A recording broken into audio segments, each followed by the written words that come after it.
Hello friends, welcome back to my channel. आज हम discuss करेंगे आइशर मोटर्स के बारे में और ये कल क्यों 90% गिरने वाला है, इसके शेयर भाव में क्यों 90% गिरने वाला है और इसके क्या कारण है और इसका हम फंडामेंटल एनालिसिस भी करेंगे। तो इसका रीज़न क्या है, इसके पीछे क्या लॉजिक है, हम सब थोड़ा जानने की कोशिश करेंगे।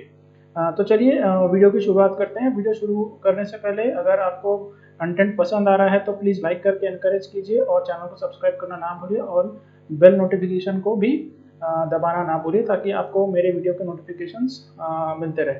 तो चलिए शुरू करते हैं।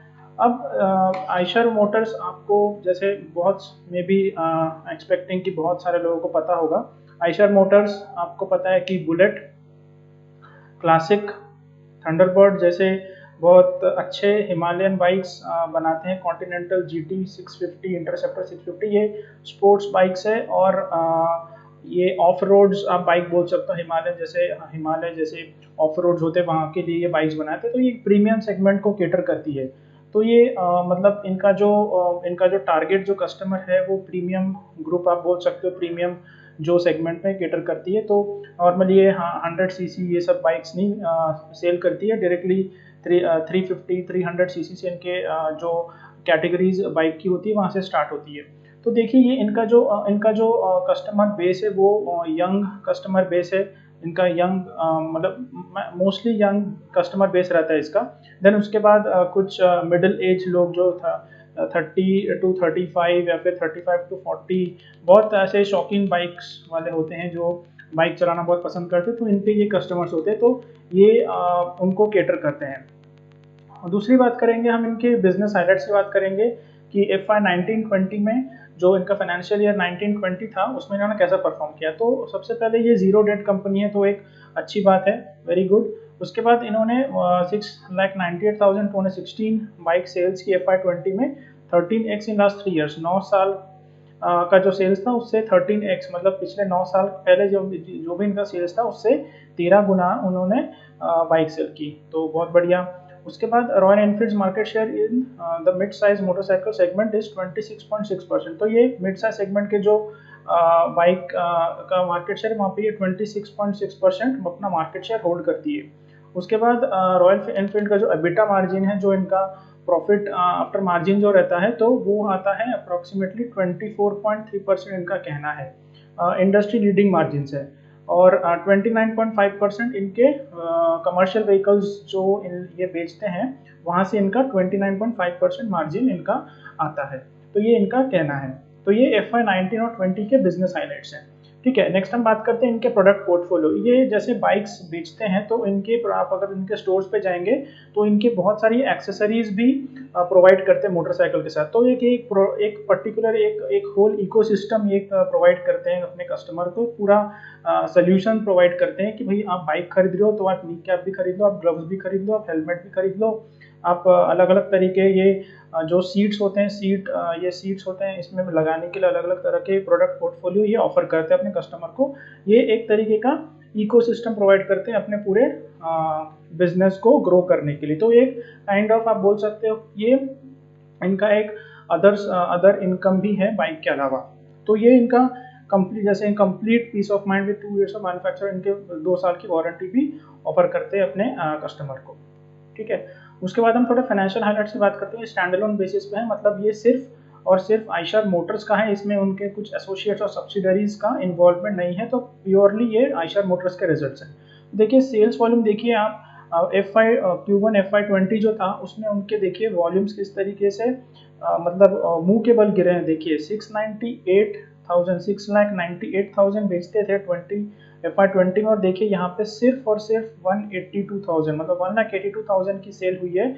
और यहाँ पे तो हद ही कर दी इन्होंने, Q1 FY 20 में सिर्फ और सिर्फ 57,000 बाइक्स बेची इन्होंने। तो देखिए सेल्स में आपको बहुत ही भयंकर डीग्रोथ देखने को मिल रहा है। मार्केट शेयर देखिए, मार्केट शेयर FY 20 में इनका 26 पॉइंट था, मतलब ऑन एन एवरेज 27 24 5 मतलब इनके आसपास कर रहा था। देखिए वहाँ से ऑन द मुंह गिरा ये FY20 में 22.3, और थोड़ा बहुत ये Q1 FY21 में बढ़ गया, क्योंकि अभी जैसे लॉकडाउन की सिचुएशंस थे तो वहाँ पे शायद रूरल जो इनका, क्योंकि इनके जो बाइक्स है वो थोड़े बुलेट और ये क्लासिक, ये रूरल एरिया में भी इनकी डिमांड रहती है, तो वहाँ से इनका डिमांड थोड़ी आई होगी, तो इसलिए इनका मार्केट शेयर थोड़ा बढ़ता हुआ दिखाई दिया। उसके बाद टोटल रेवेन्यूज देखिए, इनके टोटल रेवेन्यूज FY20 में काफ़ी अच्छे थे, 9077 के थे, बट उसके बाद देखिए आप किस तरीके से ये टम्बल डाउन हुआ है, मतलब एकदम जैसे गोता खाया है इसने यहाँ पर। 2353 के प्रॉफिट्स है Q1 FY20 में, और उसके बाद तो मतलब 769, मतलब क्या बोलेंगे आप, तो बहुत ही खराब ये आप देखिए सेल्स, मतलब ये टॉप लाइन हम बोलते हैं जिसको फाइनेंशियल की भाषा में, टॉप लाइन जो होती है, तो टॉप लाइन मतलब सेल्स होती है, तो ये भी यही अगर खराब हुआ तो ऑब्वियसली आपके प्रॉफिट मार्जिन और प्रॉफिट भी गिरना तय है।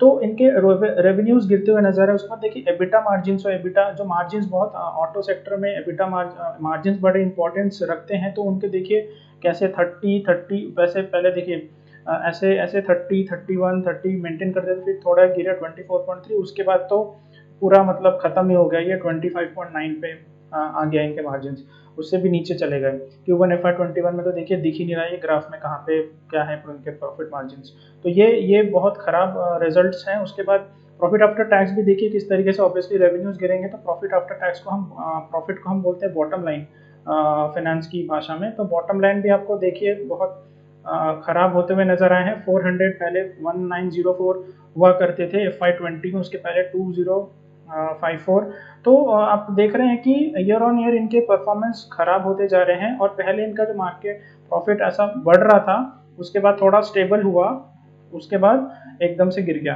तो ये दिख रहा है कि बिजनेस में डी ग्रोथ है।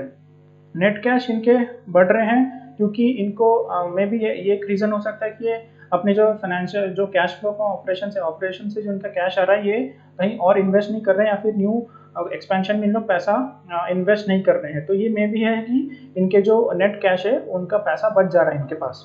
ठीक है, तो ये आप देखिए फाइनेंशियल्स बहुत खराब नज़र आ रहे हैं। उसके बाद देखिए फाइनेंशियल हाइलाइट्स, ये कमर्शियल व्हीकल्स के, तो कमर्शियल व्हीकल्स में भी सेम हालत है। टॉप लाइन देखिए, टॉप लाइन गिरते हुए नजर आए हैं, यहाँ पे 8524 के हुआ करते थे रेवेन्यूज, और उसके बाद देखिए 2255, और उसके बाद तो मतलब 3 डिजिट में आगे, पहले 4 डिजिट में हुआ करते थे, और यहाँ पे तो 5 डिजिट के भी थे, तो ऐसे कंटिन्यू आपके ग्रोथ हुए 2019 में, उसके बाद थोड़े से कमजोर हुए, और उसके बाद तो खत्म ही हो गया।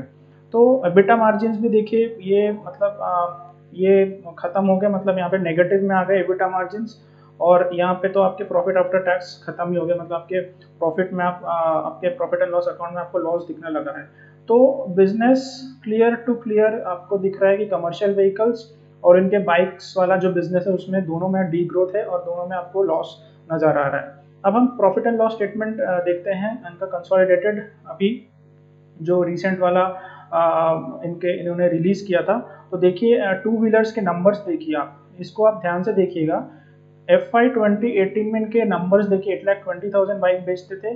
19 में देखिए इन्होंने उतना मतलब कितना ग्रोथ किया, सिर्फ 2000 ज्यादा बाइक बेची, यहाँ पे 820 बेची, यहाँ पे 822, 2000 ज्यादा बाइक बेच दी।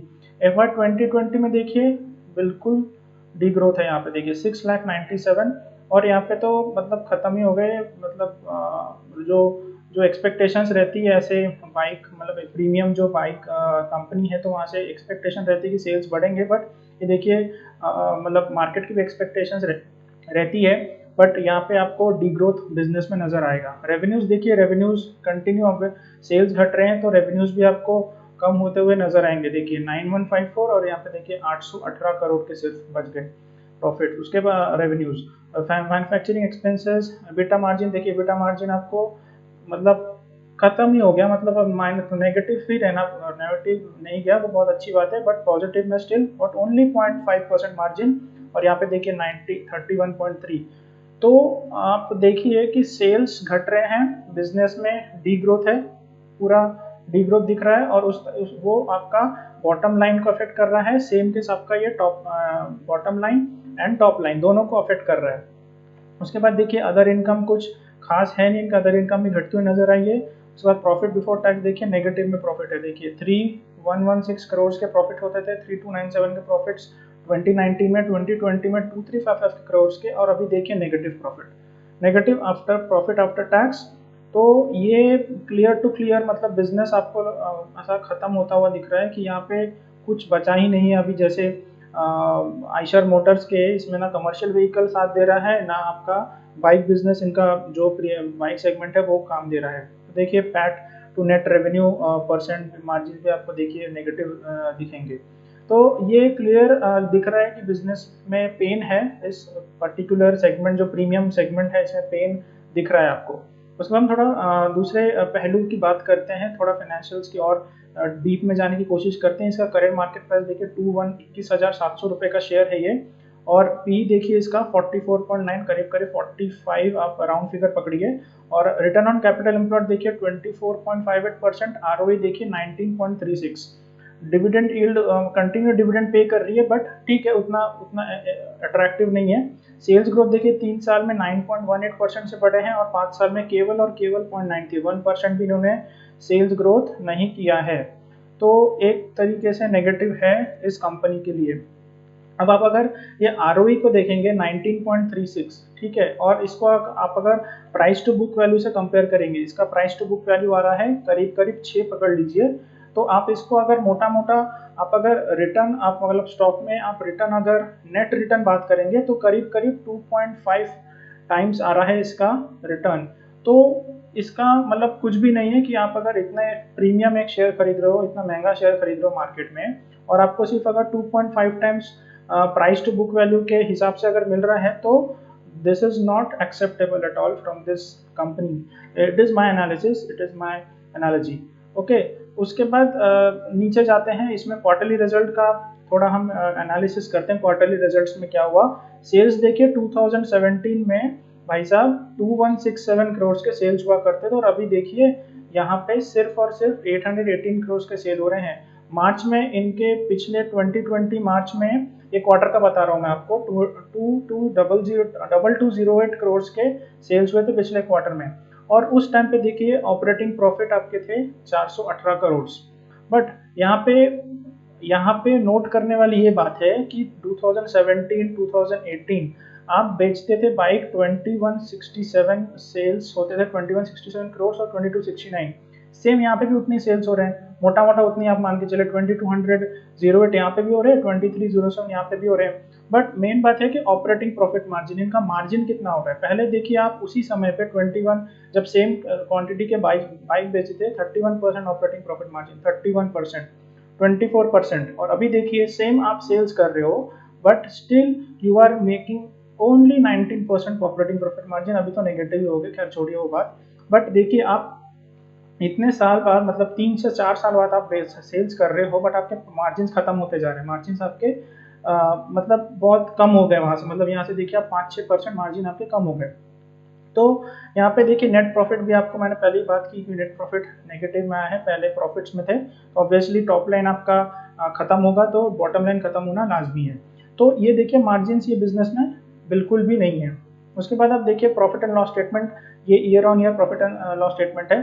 तो सेल्स देखिए 2008 में 1717 की सेल्स होती थी, और अभी आपकी हो रही है 9154। तो मोटा मोटा पकड़ सकते हो कि 9 टाइम्स आपके सेल्स बढ़ गए हैं पिछले 12 सालों में। तो देखिए ऑपरेटिंग प्रॉफिट मार्जिन उस तरीके से बढ़े हैं, बट स्टिल आप 9757 मार्च में होते थे 2019 में, तो उस समय ऑपरेटिंग प्रॉफिट मार्जिन 30% के थे, अभी 24% है।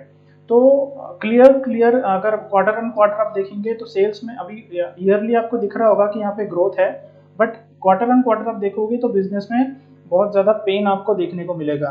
तो मेरा ये कहना है कि ये बिजनेस में अभी फिलहाल मुझे कोई ग्रोथ नज़र नहीं आ रही है पर्टिकुलर सेगमेंट में। उसके बाद अब देखिए प्राइस टू अर्निंग्स अगर हम कंपेयर करेंगे 5 साल का प्राइस टू अर्निंग्स ग्रोथ मैं आपके सामने दिखा रहा हूँ आपको। तो देखिए पहले जब ये पहले ये 2016 15-16 यहाँ पे देखिए, यहाँ पे ये 40 के करीब ट्रेड करता था। ये जो लेवल है 40 का, ये लेवल है, तो 40 के पी इनका एवरेज पी पे ट्रेड करता था। और उस टाइम पे शेयर प्राइस का भाव था करीब करीब 16,000 17,000 ऐसा ट्रेड करता था। तो 40 का पी इसका एक एवरेज एक रहा है कि यहाँ पे वो ट्रेड करता है। अभी भी वो जैसे अभी 40 पे स्टिल वो ट्रेड करने आ रहा है। अभी वहाँ से जैसे मार्केट में आपके सेल्स कम होते हुए नजर आए थे, तो वहाँ से आपके देखिए पी आपके बहुत घट गए थे, और ये तो 20 का पी भी टेस्ट कर चुका है रिसेंट में। अभी जब मार्केट गिरा था 20 का पी भी आ चुका है, तो वहाँ से ये 40 का पी आ चुका है वहाँ से। तो वहाँ इस जगह पे जैसे मार्केट गिरा था तो बहुत प्लेयर्स थे जो मतलब महंगे प्राइस, क्योंकि ये 32,000 45% मार्केट प्राइस करेक्ट हो चुका है अपने हाई से अभी रिसेंटली। तो जिन लोगों को मौका नहीं मिला था उन्होंने शायद यहाँ पे खरीदा होगा, तो वो उसकी वजह से ये प्राइसेस यहाँ पे बढ़ गए। 21,000 पे अभी प्राइसेस चल रहे हैं। तो यहाँ पे मुझे ये लगता है कि 40 का पी अभी अपने एवरेज के पास आ गया है, तो यहाँ से एक और एक करेक्शन आ सकता है, और मुझे अभी बिजनेस में तो कुछ पॉजिटिव मुझे दिख नहीं रहा है गोइंग फॉरवर्ड। दूसरा हम बात करेंगे इसके शेयर होल्डिंग पैटर्न की। शेयर होल्डिंग पैटर्न देखिए आप, जो एफ है उसमें उसके आप शेयर होल्डिंग थोड़ा ध्यान दीजिए। यहाँ तक तो सब सही था। दिसंबर यहाँ पे देखिए 32%, 32%, 30%, 31%, 31%, 30 के ऊपर ही इनके शेयर होल्डिंग थे। बट दिसंबर के बाद देखिए क्या हुआ, अचानक यहाँ पे 27%, उसके बाद 26.95। यहाँ पे इस क्वार्टर में पेन जो बड़े प्लेयर्स है, जो एफ होते हैं, उनको समझता है कि मार्जिन बिजनेस में है नहीं, सेल्स कम हो रहे हैं, प्रॉफिट्स कम हो रहे हैं, तो ऑब्वियसली उनको लगेगा कि बिजनेस में दम नहीं है, तो वहां से वो उन्होंने अपने पोजीशन निकाल ली।